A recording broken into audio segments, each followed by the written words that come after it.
welcome back. If this is your first time here watching my channel, I hope you find it entertaining. My name is Dwayne, and I'm building a kit plane. This is a 1995 Challenger 1 clipped wing special.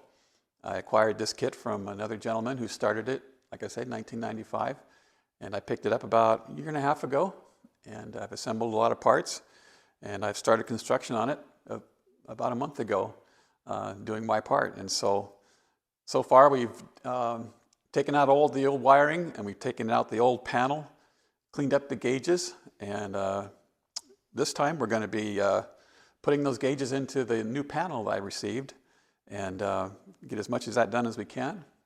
And so let's get started. So this is the perspective. I've got the camera and my phone just in front of my face a few inches. This is how far away the front of the airplane is. And so I got the panel here in my hand, and it's going to mount just like that. So we have some holes to fill, and that's what we're going to be working on today, is getting these things filled in. And then I can start to do the wiring behind there. And the trouble is I have all my instruments plus one. So I got a last instrument that's got to go in, which should be the compass. And I thought about putting it overhead like you do in a Cessna or a Piper Cherokee, but it would be so far overhead, it would be impractical to look up that high, and it wouldn't be at the right angle. And by the time you get it down to where you would want to look up, it'd be too much of a problem to get between these two tubes and mount the thing. So I'm leaning towards having it down here, and I'll show you what I was thinking here in just a second. So the two main instruments that I have are the altimeter and the airspeed indicator. And as I was showing you last time, that's going to go right there, and the altimeter is going to go in that hole right there. We've got to do a little bit of prep work for the airspeed indicator. And for you pilots out there, you can see that there's something missing on here, and that's the color arcs. Now, if you're a pilot, there's certain speed ranges that go around the gauge, and they're indicated by different colors, so that you can, at a quick reference, see if you're in the correct speed. And so if you have flaps, sometimes you'll have a white arc, which is your flap extension speed range. So many airplanes have a certain speed limit that aerodynamically that you don't want to exceed if you have your flaps out. Same for landing gear, if you have retractable landing gear. We don't have that on this, of course, but there is what's called the green arc, and that's where you want to be flying most of the time. They have a yellow arc, and that's sort of a cautionary speed, where you can fly in there, but it has to be in smooth, clean air, because you're really putting the stresses in. So if you had an abrupt bump or abrupt control movement, you could exceed the limits of the airframe. And so you want to stay out of that yellow arc unless you have clean, smooth air, and without the need for any abrupt movements. And you're safe to fly in that speed, but it's a cautionary speed. Then, of course, you have the never exceed speed, which is a do not ever exceed. You become a test pilot beyond that, and so that's just a little dash at that, so you don't. So just as a reference, it's not an arc; it's just a line there. So I do have those actually. The colors. This is red. I don't know why they give me red colors, but I have a yellow and a green card in here, and it's got little cutouts there, and we'll measure out, we'll look in the manual and see what it says for those arcs for this airplane, and we'll cut them out so that they match what we're supposed to have here. Well, here you are. We can see we have 4 colors here. The red, we're just going to cut a little snip out of that for the never exceed speed, which is just a line there. But the white would be for flaps, and then yellow is your cautionary speed, and the green is where you normally want to be flying out. If you look real close, you can see the lines there. So it's just a peel and stick, and so we have to refer to the manual to know what those speeds are going to be on here. So here's the manual, and you see where it says range markings there. The green arc starts at stall speed, which is, you look on the right hand side there for one place clipped wing and two place clipped wing, which is what I have, one place. That's 30 miles per hour for the stall speed. So the green arc starts there, and then it picks up to where the yellow arc starts. And so we just work our way around following this manual. So I'll get set up here and we'll get to cutting. Well, let's give this a try here. Never done this before, and you only get one shot because the green arc starts at 30 and goes all the way around to 80, which is most of the circles, so I can't just, oops, try it again. Fortunately, this sticker pack was only like 10 bucks, so if I can always get another one, I guess. But we'll try to do it right the first time. I think the plan is going to be get it stuck on there and then trim off what I don't need.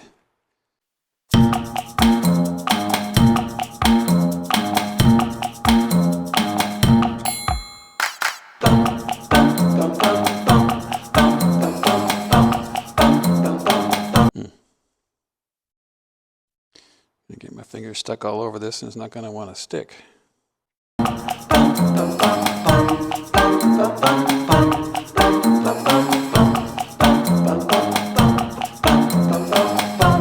It's so tedious!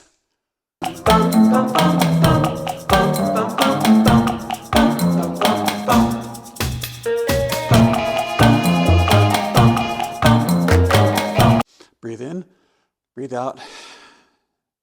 Okay, you can do this.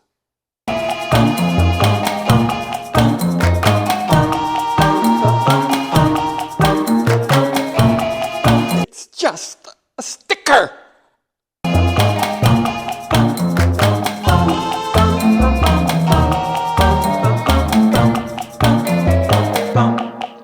Well, that was an exercise in frustration, but I finally got it.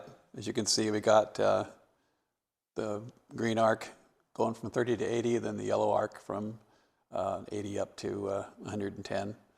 The never exceed speed is 120, but my speedometer, airspeed indicator, airspeed indicator only goes up to 100. I talked to Mike about it, and he said he'd run it, so I just put it about 110. It gives me enough safe margin too. But anyway, there we go. I'll smooth out these a little bit more before we're all done here. So as far as, I kind of spent some time playing with different combinations of what's going to go where. And so obviously the altimeter and the airspeed indicator are kind of fixed. So we'll get those in first, and then we'll talk about the rest of these here. And that one item that we talked about, got a spot for it now. So I want some fresh screws to go in there. So I took some, they didn't have any black ones at the hardware store, so I found some that were painted and sprayed them flat black. So we'll be using those to attach this stuff.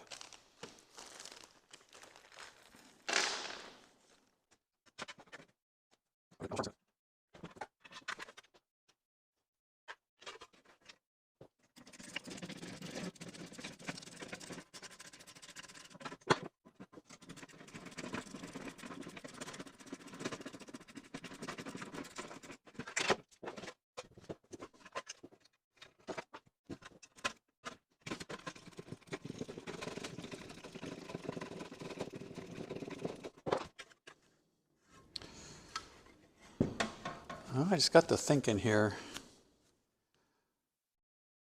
So I have the two engine gauges, which is the EGT and the exhaust, or the cylinder head temperature. I kind of want those together. I'm going to have those on the right-hand side here, so at a glance you can see what's happening temperature-wise in the engine together there.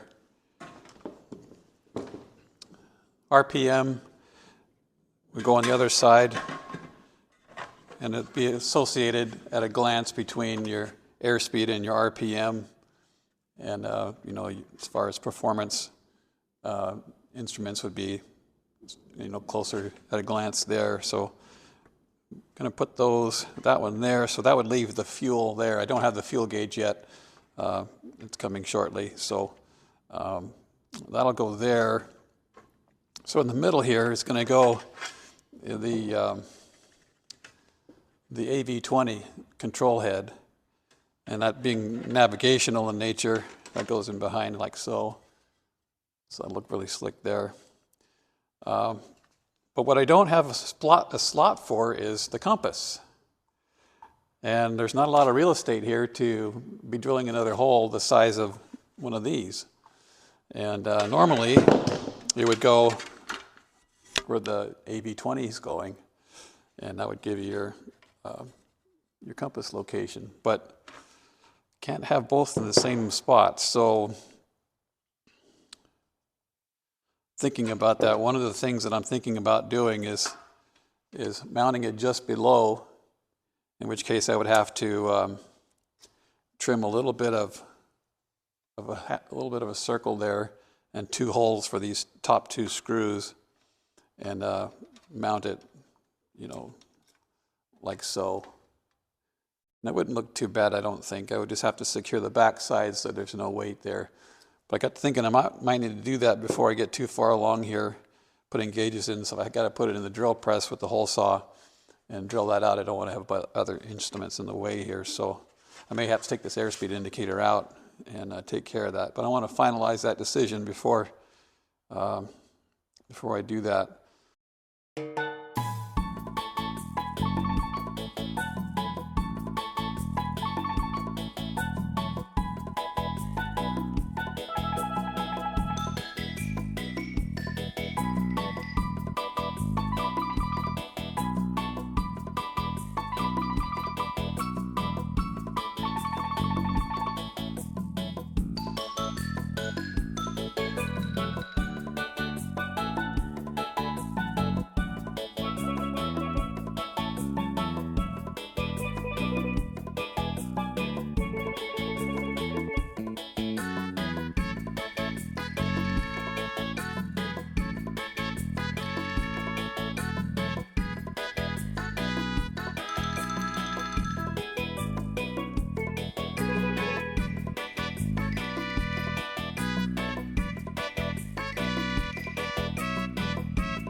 Ta-da!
Okay, so I had to create some sort of spacer for those brackets on the engine gauges. I just cut up some little strips of 1/4-inch plywood and used some RTV just to kind of stick them on there until I could get the gauges in, and they'll eventually harden on there. And then the gauges don't need those bolts, but there's holes in the dash, or in the panel, that I needed to fill, so those are just dummy screws. But you can see what it looks like, all done, with the exception of the fuel gauge. And there we are. So the screws look like they're holding something, but they're not. But it matches everything else there, so I think that's good. And I think the compass turned out okay in that location. So it's kind of in the center of the airplane where you want it, and look straight down, and there it is. And I have been checking the altimeter because obviously the gauge is quite old, and I wanted to make sure it was functioning right. So yesterday, or day before yesterday, I set the altimeter at this knob at 1,000 feet, or 0 there, and I came in today, it's at 800 feet. So the pressure changed, and the gauge changed with it, so it tells me that it's working. So I just need to get my fuel gauge, and then we'll be good to go. And then the fun part begins. We tie all this stuff together through the ignition switch and hooking up the wiring harness to these engine gauges. And then there's some air tubes, or plastic tube that goes from the pitot tube, and that gives you your airspeed. And then you have your static, which just leave that port open, and that reads the barometric pressure outside, and the airspeed indicator has that as well. So, and then this is the AV20, so that also has reads off the pitot and static source, so that can read the altimeter or the altitude and send that signal through the GPS to your ADS-B out, and the other one will be a backup airspeed indicator. So it's quite a neat little unit, and we talked a little bit about that before, but that's where it sits, and that's how we plumb it up. So there's some electrical here. There's a plug that goes with that and plugs into the transponder and the GPS position sensor, that little thing with the fins on that we looked at a couple videos ago. Anyway, we're just about done here, and let's get the fuel gauge and this back wiring done. Now with the wiring harness I got, there's a plug that allows you to kind of twist lock this into the wiring harness, as I understand it. So you can remove the panel, and this would just stay wired to itself with a plug going to the wiring harness. And then the wiring harness goes obviously to the engine and different things. So that will be the next step, getting this thing done. And then I can mount it. But you want to do all this beforehand, so you don't have to reach up underneath. It's pretty tight there. Well, here I am sitting in the airplane. You know, I think every builder at some point in their builds sits in the airplane and makes airplane noises in anticipation of the time you actually get to go flying. Looking forward to that day. And so here I am. And I've been thinking about why I like flying. And it's kind of a complicated answer. There's a lot of reasons and things that go into it. First of all, it's just pure fun. I mean, you get to take off in a vehicle and go up or down or left and right, wherever you want to go. It's up to you, within the rules, of course. But it's a sense of freedom, being up in the air and seeing God's creation and all the beauty around, and seeing all that.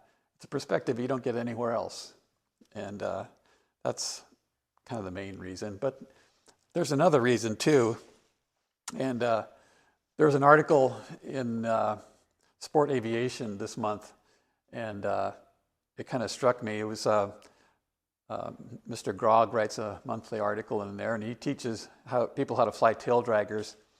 And he was having a discussion with another flight instructor there, and he said that it's amazing how students mature while they're learning to fly. And he says that there's an element there that students probably never before in their life have had to depend totally on their skills. And so when a student first solos, their joy and esteem goes up from like a 5 to a 10. Like, I did it, you know?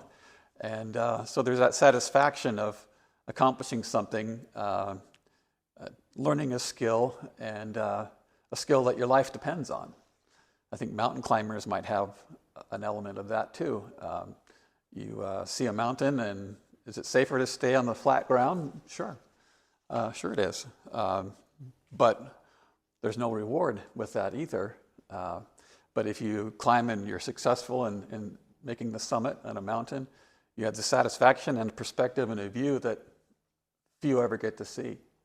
And so with that challenge comes a great reward. And so there is that challenge aspect to it too, I think. There's a honing your skills, getting better at steep turns, getting better at greasing your landings and having a smooth takeoff, or being a smooth pilot, holding your altitude, those kinds of things. You never stop learning or improving as a pilot. And so it still comes back to being totally dependent on your own skills to come back successfully. And so I think that's kind of a neat aspect to it. It's not the main point, but I like that aspect of it. And I hadn't really thought about it that way, the satisfaction coming from depending totally on your skills and being successful with that. I think that's great. You know, the Bible says that in Genesis that we're made in the image of God. And so in ways unlike the animals, we're created in God's image and set apart from that. And I was thinking the other day, you know, this time of year we kind of think about these certain things, but in Philippians 2 it says Jesus, being very nature God, didn't think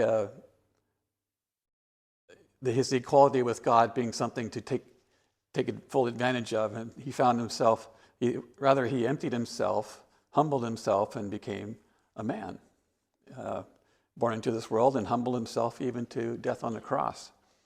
And there's probably no more wonderful place to be than in heaven with his Father, right?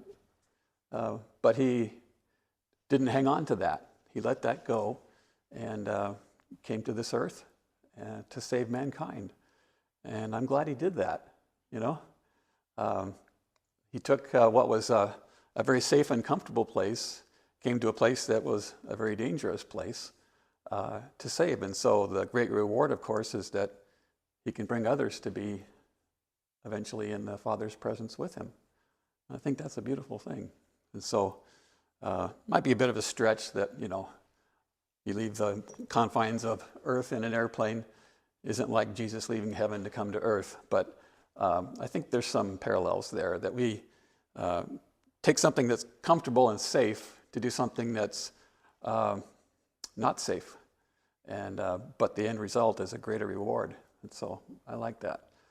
But I do enjoy flying. I do enjoy the freedom of it and the beauty of it and the thrill of being up in the air. And so I can't wait to get this bird up in the air and do some flying in this thing and come back successfully with my own skills.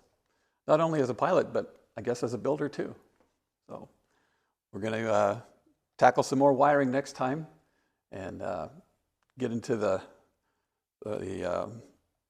nitty-gritty of wiring on this thing from the panel now to the rest of the airplane. And so we'll take care of that next time on Dwayne's World. We'll see you then.